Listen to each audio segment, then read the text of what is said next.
The Luna Station salvage yard was noisy, crowded, and full of the kind of people who never smiled unless they were selling something.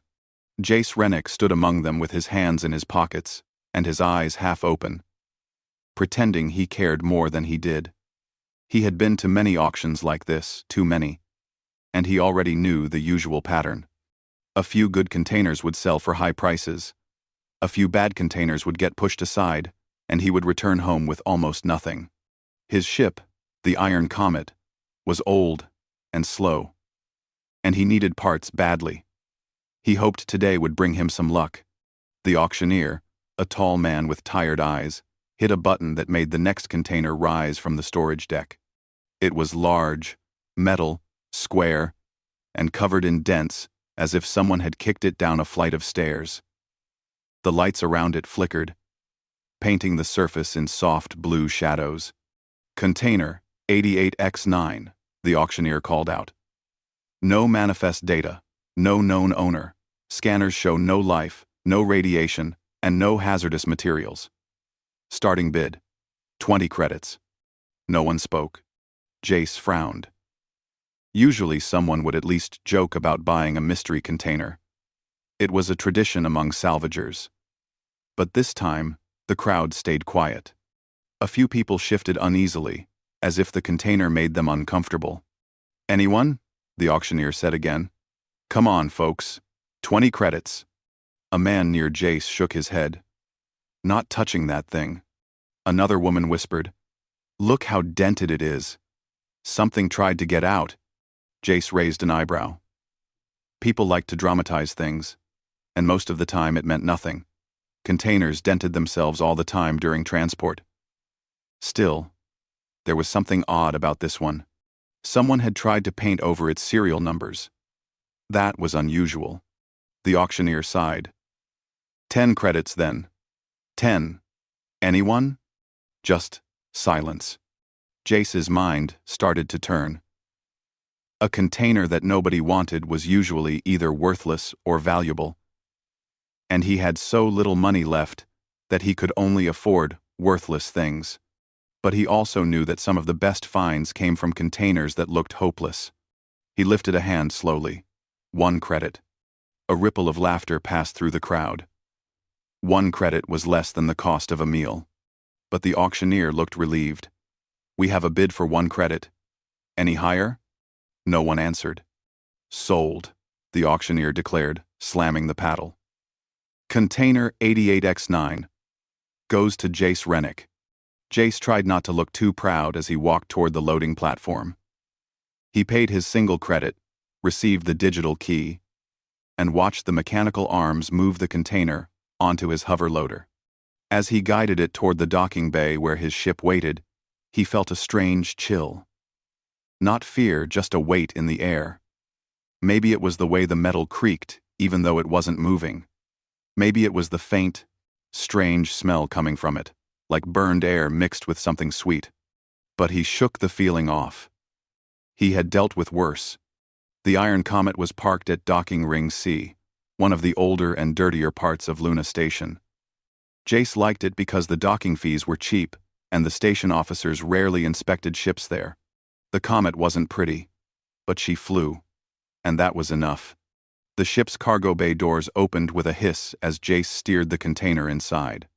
The bay lights flickered to life, revealing stacks of old equipment, broken engines, and crates that Jace promised himself he would sell one day but never actually did. Another treasure? His ship AI, Luma, asked through the speakers. Her voice was calm and friendly, programmed to encourage him whenever he made questionable choices. Might be, Jace replied. Manifest was empty. No one wanted it. Statistically, Luma said, a container no one wants is more likely to contain garbage than treasure. I know, he said, shrugging.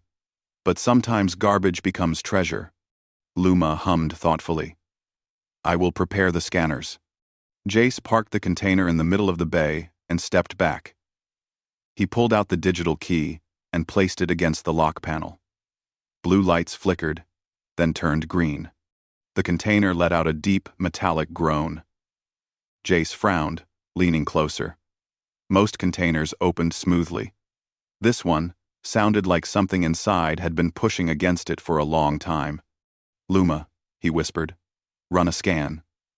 Again. "Already doing it." A few seconds passed. Then, Luma spoke. "Jace, the scan shows traces of biological residue. Very faint. Not currently active." He froze. "So it's empty?" "According to the scan, yes." That wasn't good enough for Jace. Biological residue could mean an old lab experiment, or dried fungus. Or worst case, something that had been alive but wasn't anymore. Still, curiosity pulled at him. He grabbed the release lever and pulled. The container doors cracked open with a screech. A rush of cold air hit him, carrying that same faint smell again, burned and sweet. The lights inside the container flicked on for half a second, flickered wildly, then died out. Jace took a step back. "Luma, lights." The cargo bay lights brightened. Shadows peeled away. And Jace's heart stopped. Inside the container, a large figure lay curled on the floor, chained by heavy restraints now broken and scattered. The figure was humanoid, but taller, maybe 7 feet. Its skin, a dark violet with faint patterns that glowed softly like distant stars. It was a woman, or at least female-shaped. But she was nothing like any species Jace had seen before. Her hair was a shimmering silver blue, falling across her face like metallic strands. She wore strange armor, cracked in several places, as if she had fought a war inside the container itself. Luma spoke softly. "Jace." The biological residue was not faint. It was simply shielded. The container was masking her presence. His mouth went dry. "So she's alive." "Barely," Luma confirmed. "Energy readings are low. Her body temperature is slowly rising. She may regain consciousness soon." Jace stared at the alien woman, his mind racing. Why was she locked inside an unmarked container? Who captured her? Why hide her existence? He moved closer, cautiously. The alien's breathing was shallow but steady. Her wrists were bruised, where the restraints had dug into her skin. Someone had tried to keep her contained, and she had clearly resisted. "Luma," he whispered. "Do you recognize her species?" "No, not in any Federation database. Not in unregistered archives either." That was impossible. Almost every known species was documented somewhere. Unless she was from outside known space. Jace crouched next to her. Her armor looked advanced far beyond human technology. Tiny lights ran through it like veins. When Jace touched it gently, the armor pulsed, reacting to his presence. He pulled back quickly. The armor did not feel hostile, but it felt powerful. "She's dangerous," Jace muttered. "Everything unknown is dangerous," Luma replied. "But unconscious things are currently less dangerous." Jace didn't laugh. He couldn't. He felt a sudden urge to help her.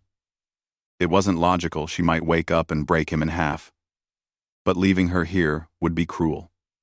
Whoever had trapped her probably didn't care whether she lived. Jace, however, did. He reached out and gently lifted her head, brushing the metallic hair away from her face. Her eyes snapped open. They glowed bright, intense, fierce like twin suns burning in the dark. Jace stumbled back, falling onto the cargo bay floor. The alien woman pushed herself up, breathing heavily. She looked around wildly, her muscles tensing, her fingers curling as if preparing for combat. Her gaze locked onto Jace. She spoke in a language he didn't understand, sharp, rhythmic, and echoing with power. Jace raised his hands slowly. "It's okay," he whispered. "I'm not going to hurt you." She stared at him. Confused, angry, scared, and something else he couldn't read. She moved suddenly, faster than any human could react. In a blink, she was inches from him, her hand gripping the metal floor, leaving deep dents. Jace froze. The alien woman breathed hard, her eyes locked onto him, as if judging whether he was friend or foe. Then she whispered a single word, soft, uncertain, almost pleading, and the entire ship seemed to hold its breath. The alien woman's glowing eyes stayed locked on Jace, unblinking and sharp. For a moment, neither of them moved. The cargo bay felt too small, the lights too bright, the ship too silent. Jace could hear his own heartbeat echoing in his ears. Her lips moved again, repeating the same word she had whispered before. The sound was softer this time, almost questioning. "Luma," Jace whispered without looking away. "Translate?" "I cannot," the AI replied. "Her language is not in any known database.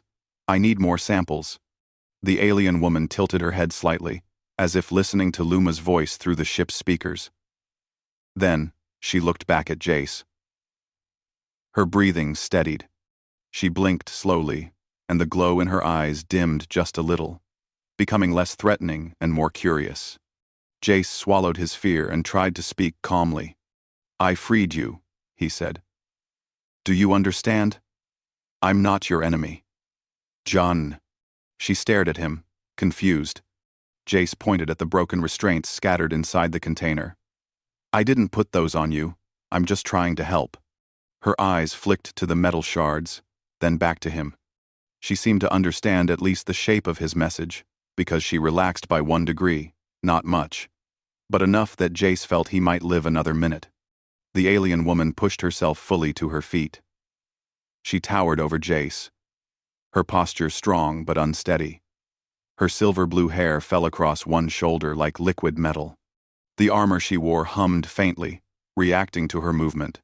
She looked around the cargo bay, studying every corner with sharp attention. She touched the wall, pressing her palm against the metal, and the wall dented slightly under the pressure. Jace winced. "Right. Very strong. Good to know." The woman looked back at him sharply, narrowing her eyes. She repeated another word, longer this time, pointing at the container, then pointing at Jace. Jace tried to follow her meaning. "You want to know why you're here, or why I opened it?" She repeated the word again, slower, as if teaching a child. Luma chimed in. "Jace, I believe she is asking your identity." He hesitated, then pressed a hand to his chest. "Jace. My name is Jace." The alien woman watched the gesture carefully. After a moment, she copied it, placing her hand on her own chest. "Sarakta," she said. Jace blinked. "Sarakta? That's your name?" She nodded once, firm and proud. "Okay," he breathed. Sarakta took a step toward him, and Jace instinctively stepped back. She stopped, sensing his fear, and studied him again, as if calculating something. Her eyes softened slightly, not friendly, but less hostile. Then her body suddenly shook. She stumbled, catching herself on a crate. Her legs trembled, her breathing became sharp. "Luma!" Jace shouted. "What's happening?" "She is weak," Luma replied.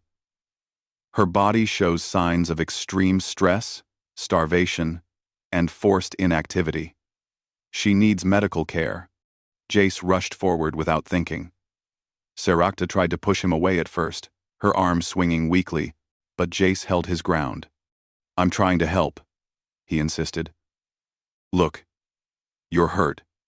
Let me help you." For a moment she looked ready to fight, but then her strength failed again. Her knees buckled, and this time, she could not stop herself from falling. Jace caught her shoulders. She was heavy, much heavier than a human, but he braced himself and eased her down to sit on a crate. She didn't resist this time.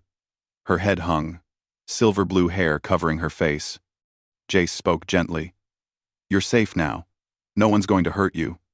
Sarakta raised her head slightly, her voice faint, but still strong in spirit.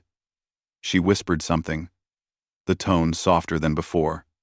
Luma recorded it. "I believe," the AI said, "that she is thanking you." Jace exhaled. Jace guided Sarakta to the med bay. She could barely stand, so he draped her arm over his shoulders, though she still weighed nearly as much as he did.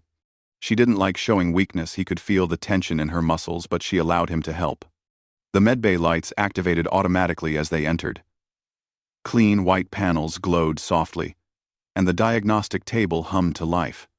Sarakta looked suspicious of the equipment, touching it like a warrior checking for traps. "It's okay," Jace said gently. "This is just to help you recover." She looked at him again, her eyes filled with mistrust and exhaustion, but then, slowly, she nodded. Jace guided her onto the diagnostic bed. It adjusted to her height and weight with a soft mechanical whir. Sarakta relaxed only slightly, never taking her eyes off him. Luma projected medical readings onto the wall. "Her physiology is complex," the AI said. "Similar to humanoid structures but with enhanced muscle density, specialized organs, and unusual energy signatures." "In English?" Jace asked. "She is stronger than humans, more resistant, and apparently built for high-gravity environments. She is severely dehydrated and malnourished. She requires rest.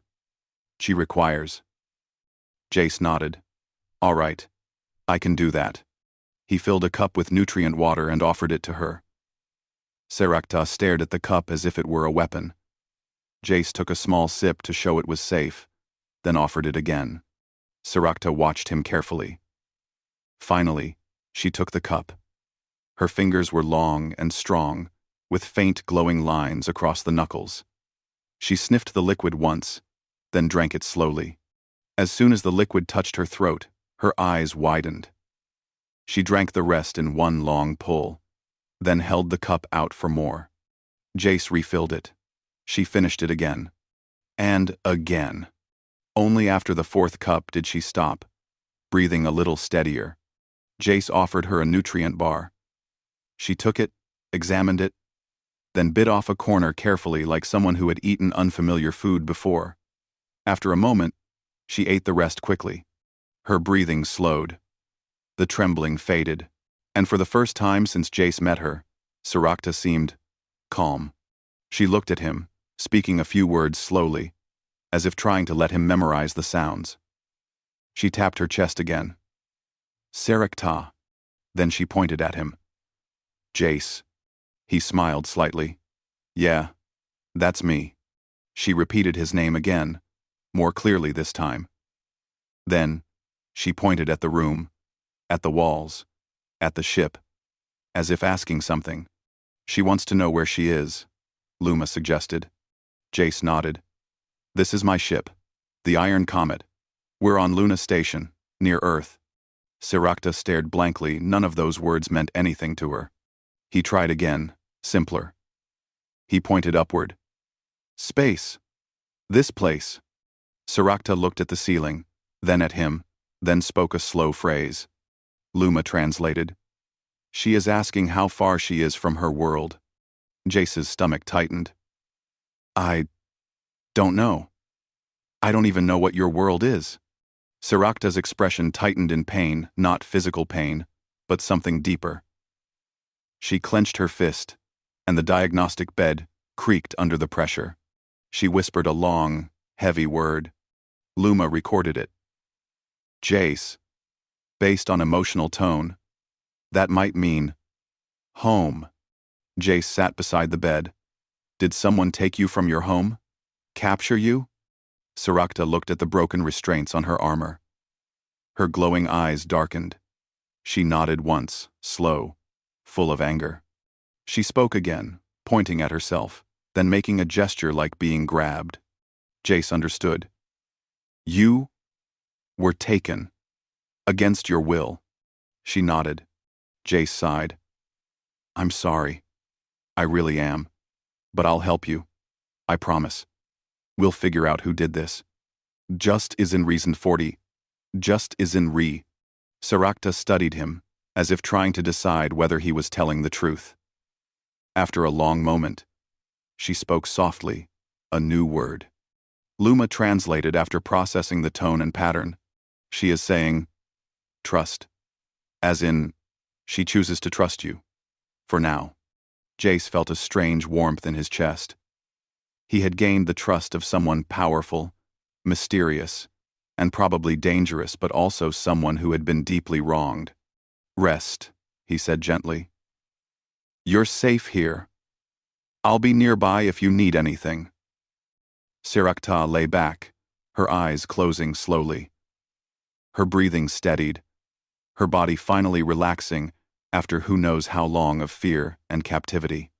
As she drifted to sleep, she whispered one last word, soft and fragile, like someone finally touching hope again. Luma translated it quietly. She said, "Free." Jace looked at the sleeping warrior. "Yes," he whispered. "You're free now. Whoever hurt you, they're going to regret it." Outside the ship, hidden beyond Luna Station's scanners, a silent drone shifted its position and locked onto the Iron Comet. Someone had found their lost container, and they were coming. Jace didn't sleep that night. He sat in the cockpit of the Iron Comet, staring at the starfield outside Luna Station. The lights of the station floated like a giant glowing ring against the dark. Cargo ships drifted in and out, engines humming softly. But Jace felt something wrong in the air. A feeling he couldn't name. He tapped the control panel. "Luma, run a long-range scan again. Anything strange out there?" Luma's calm voice answered. "I have detected no abnormal signals from official channels." But Luma's calm voice. "But what?" Jace asked. "There is a repeating pattern in the static bands, very faint, almost like a hidden signal bouncing off the station's thermal layers." Jace frowned. "Meaning?" "Meaning someone may be watching us without wanting the station to know." Jace's fingers tightened on the console. He already suspected the container wasn't something normal. Now, he had proof something bigger was happening. His eyes drifted to the medbay door behind him. Sirakta was still resting. She needed hours, maybe days, to regain her full strength. Whatever danger was coming, she wasn't ready to face it yet. And he wasn't sure he was either. Hours passed slowly. Jace kept the ship locked down, double-checked security, and pretended not to be terrified. He tried to eat, but the food tasted like metal. Every noise made him jump. Every flicker of the station lights felt like an alarm. Finally, footsteps sounded behind him. Sirakta stood in the doorway, unsteady, but awake. She looked stronger than earlier. Her armor glowed faintly again, the energy inside returning. Her silver-blue hair hung around her shoulders, shining gently under the cockpit lights. Jace stood up at once. "Hey, feeling better?" Sirakta looked around the cockpit with careful eyes, absorbing details quickly like a trained soldier. She pointed at the window, at the stars, and spoke a short phrase. Luma translated. "She is asking where we are going." Jace scratched his head. "Right now? Nowhere. I'm trying to figure out who put you in that container." Sirakta's expression hardened. She spoke another word, sharper, angrier. Luma processed it. She said, "Enemies." Jace nodded slowly. "Yeah, maybe." Sirakta moved closer to the console. She touched a hologram of Luna Station, studying it with interest. Her fingers moved lightly across the projection. She was clearly used to advanced technology. She tapped a blinking signal and gave Jace a questioning look. "That's the pattern we're seeing," he explained. "Someone is scanning for us, or scanning for you." Sirakta's eyes narrowed. She tapped her wrist armor. A faint image appeared from the device, a map full of strange symbols. Jace didn't recognize. She pointed at two of the symbols and then at the hidden signal on his screen. Luma spoke after analyzing the context. "I believe she is saying the signal belongs to the ones who captured her." Jace felt his stomach drop. "Great." Sirakta looked at him carefully. She said a short phrase. Luma translated. "She says, we must leave." Jace hesitated. Leaving Luna Station without permission would put him on the station's bad list. But staying might be worse. Before he could decide, Luma interrupted sharply. Jace. Something is approaching. He turned to the main screen. A black ship drifted from behind the station, silent, unmarked, and shaped like a predatory blade. Its engines barely glowed. Its hull looked like it absorbed the stars around it. A chill ran through him. What in the galaxy is that?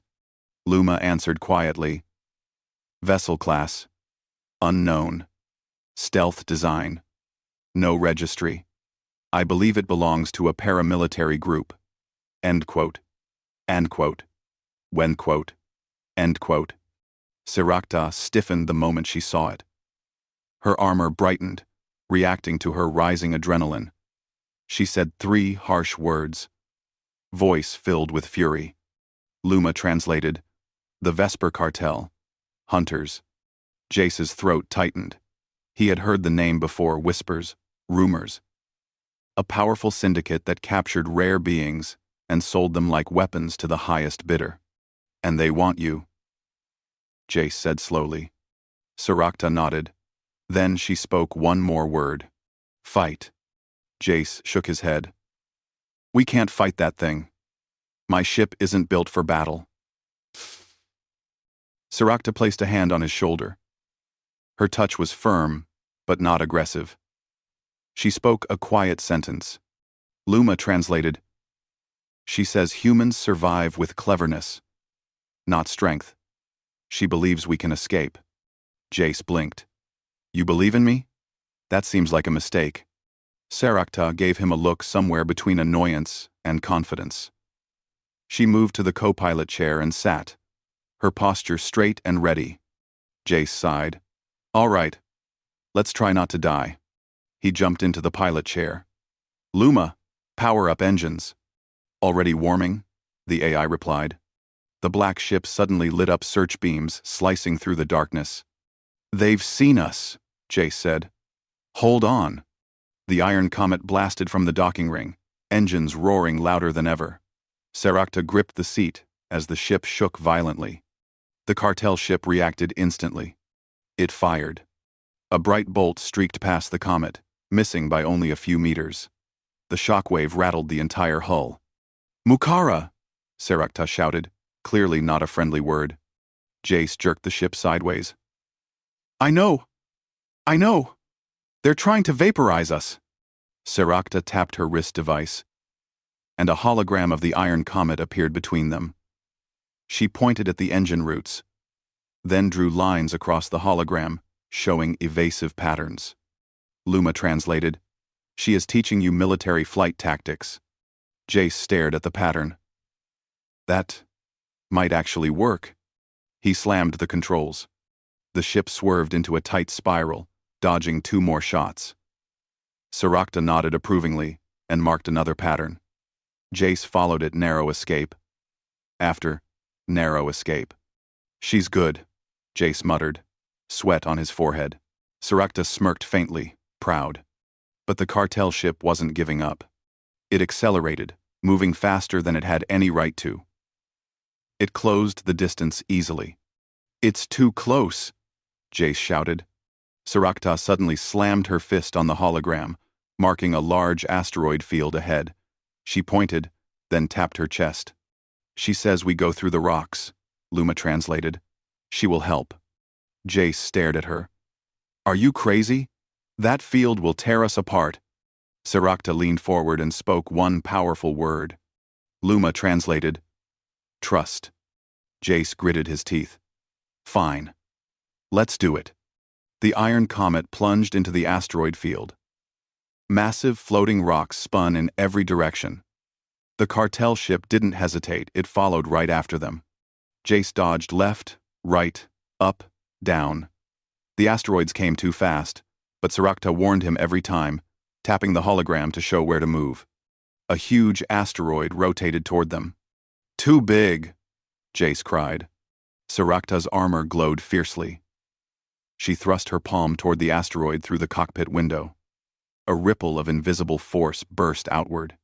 The asteroid shifted just enough. The ship scraped past by inches. Jace stared at her in shock. You moved that? Sirakta nodded once, her strength clearly returning. Another shot exploded beside them, sending shockwaves through the field. They're still coming, Jace yelled. Sirakta tapped her device again, bringing up another map. She pointed to a narrow passage between two giant rocks. Then she stood, placing one hand on the cockpit ceiling, and concentrated. Her armor glowed brighter like a star trapped inside metal. Jace aimed for the gap, pushing the engines to their limits. The cartel ship fired a charging beam, a powerful attack strong enough to destroy both ships and the surrounding rocks. Sirakta thrust both hands forward, shouting a word that shook the cockpit. A shimmering barrier of energy formed behind the comet, a glowing shield. The cartel's beam hit the shield. The impact lit up the entire asteroid field. The shield cracked but held just long enough. Jace shot through the narrow gap. The cartel ship wasn't so lucky. It tried to follow, but the passage was too small. Its hull clipped the rock. The ship spun out of control, crashing into a cluster of asteroids and disappearing in a cloud of debris. Silence filled the cockpit. Jace sat frozen. Sirakta collapsed into the co-pilot seat, exhausted, but alive. He exhaled shakily. We did it. Sirakta gave a tired smile, small, but real. Luma spoke softly. Jace. A data fragment from the cartel ship was sent before it crashed. It contains coordinates. Jace frowned. Coordinates to what? Luma processed. Sirakta opened her eyes at those words. She whispered a phrase, voice trembling with anger and pain. Luma translated, "That place is where they took her." Jace looked at Sirakta, then at the dark space ahead. "Then that's where we go next," he said quietly. "We're going to get answers." And for the first time, Sirakta nodded without hesitation. Together, they set a course for the unknown. The iron comet drifted through deep space, leaving the asteroid field far behind. The stars outside grew quieter, colder, sharper like distant eyes watching in silence. Jace sat in the cockpit with his hands tight on the controls, the new coordinates glowing on the screen. The hidden facility lay far from any trade route, buried in a dark region with almost no star activity. A place no one would accidentally find. Jace could feel the tension growing inside him. Ever since Sirakta came out of that container, his life had changed completely. Before, he was just a small salvager, hoping to survive each day. Now he was flying toward a dangerous place owned by a criminal syndicate powerful enough to capture alien warriors. Part of him wanted to turn around. But he looked back at Sirakta, who sat beside him with calm determination. Even though she was exhausted from the escape, her posture was strong, and her glowing eyes fixed on the stars ahead. She wasn't afraid. So Jace tried not to be afraid either. For several hours, the ship glided through the darkness. Luma monitored the sensors carefully. Finally, the AI spoke. "Jace, we are approaching the coordinates. The facility is hidden." Jace frowned. "Hidden how?" "Inside an asteroid," Luma answered. "Large one. Artificially hollowed out." Jace whistled. "That's expensive. Only rich criminals build things like that." Sirakta leaned forward, staring at the projection of the asteroid. Her armor brightened. She spoke a short phrase, her tone firm. Luma translated, "She says this is the place where they kept her." Jace felt a chill. "Then this is where we find answers." He eased the ship closer. The asteroid looked normal at first, just a giant rotating rock. But as they approached, thin lines of metallic plating became visible beneath the surface. Hidden hangar doors, heat vents, communication antennas disguised as mineral spikes. This was definitely no mining site. "We must be careful," Jace muttered. But it was already too late. The asteroid lit up like a waking beast. A red sensor beam scanned the iron comet from nose to tail. Luma shouted, "Hostile scan detected." Jace slammed the controls. "Brace." A bolt of energy shot from the asteroid's underside. The iron comet shook violently. Sirens screamed. Sparks burst from the ceiling. Sarakta grabbed Jace's arm. She shouted something sharp, pointing at a small opening on the asteroid's side. Luma interpreted. She says that is a weak point. Fly there. Jace swore under his breath and dove the ship toward the narrow gap. The asteroid began firing again. 3, 4, 5 shots. Jace twisted the controls, dodging each blast by inches. Sarakta rose from her seat, placing both hands on the cockpit ceiling. Her armor glowed brighter, energy gathering around her. She whispered a fierce word. A shimmering shield formed around the ship, weak but enough to absorb 1 or 2 hits. Thank you, Jace muttered, breathless. They shot through the small opening a second before the asteroid's cannons fired again. Then everything went dark.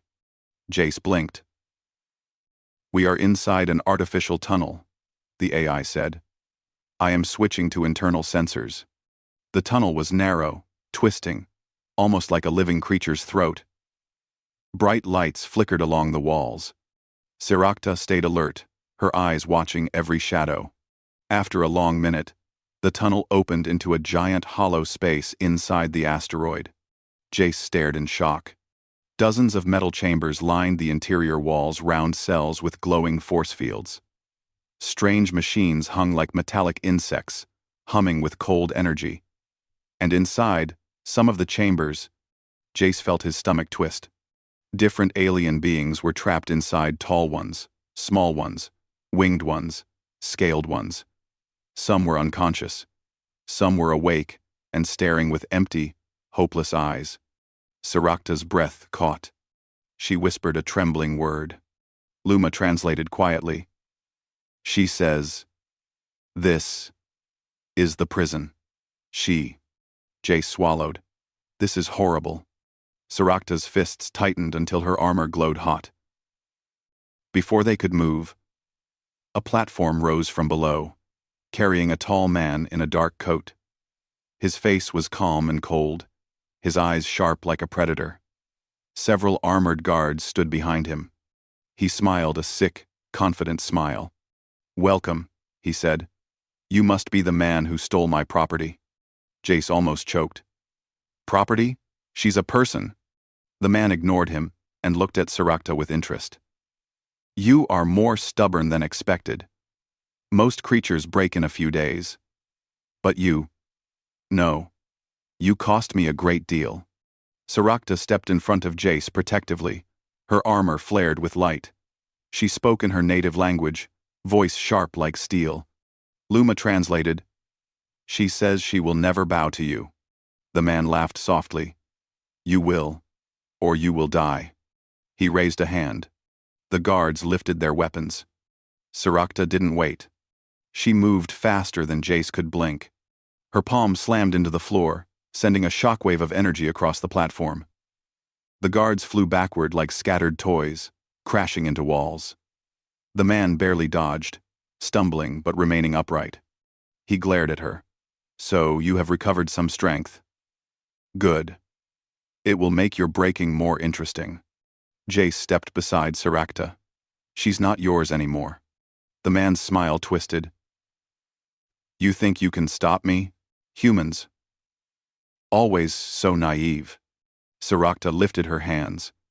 Her armor glowed like burning stars. She spoke a long, powerful phrase, her voice shaking the air. Luma translated quickly.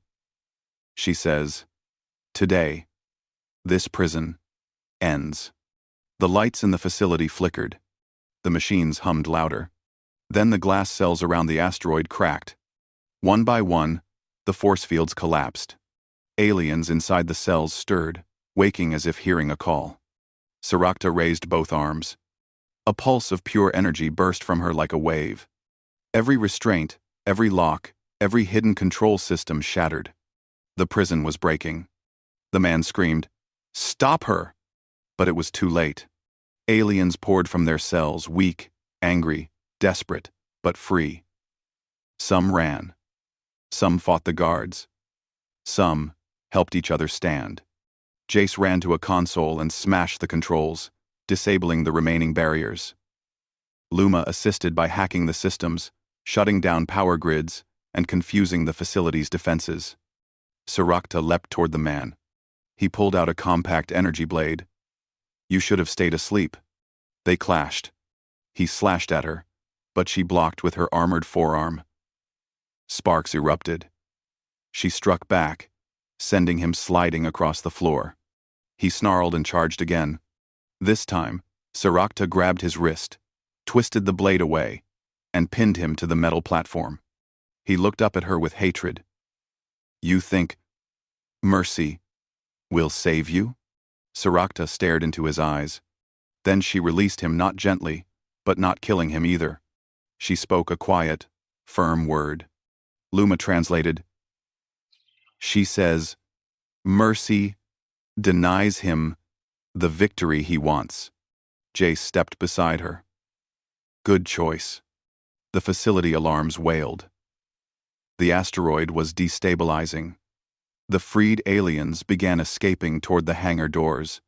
"Jace," Luma said urgently. "Structural collapse is imminent. We must leave now." "And?" Sarakta nodded. She grabbed Jace's arm and pulled him toward the ship. Together, they ran through the chaotic tunnels, dodging falling metal and sparks. They reached the iron comet just as debris rained from above. Jace jumped into the pilot seat. Sarakta took the co-pilot seat. "Luma, launch!" Jace shouted. The ship blasted out of the collapsing tunnel, engines screaming. The asteroid caved inward behind them, exploding in a burst of light and dust. The iron comet flew clear. Silence fell. Jace leaned back, breathing hard. "We did it. We really did it." Sarakta looked at the fading debris, her eyes soft with relief. She whispered a gentle word. Luma translated. "She says, home." Jace nodded. "You want to go home now?" Sarakta touched his shoulder. She shook her head slowly. She spoke another sentence, voice steady. Luma translated. "She says first she will help humans. She owes you. And she wants an alliance." Jace blinked in surprise. "You want to work together?" Sarakta smiled a small, proud, warrior's smile. She extended her arm in a gesture of trust. Jace took it. The alliance was sealed. Together, Human and Kale Rune Warrior turned the ship toward a new future, one where both species would face the galaxy side by side. The Iron Comet sailed into the stars, carrying two unlikely allies, and the beginning of a legend.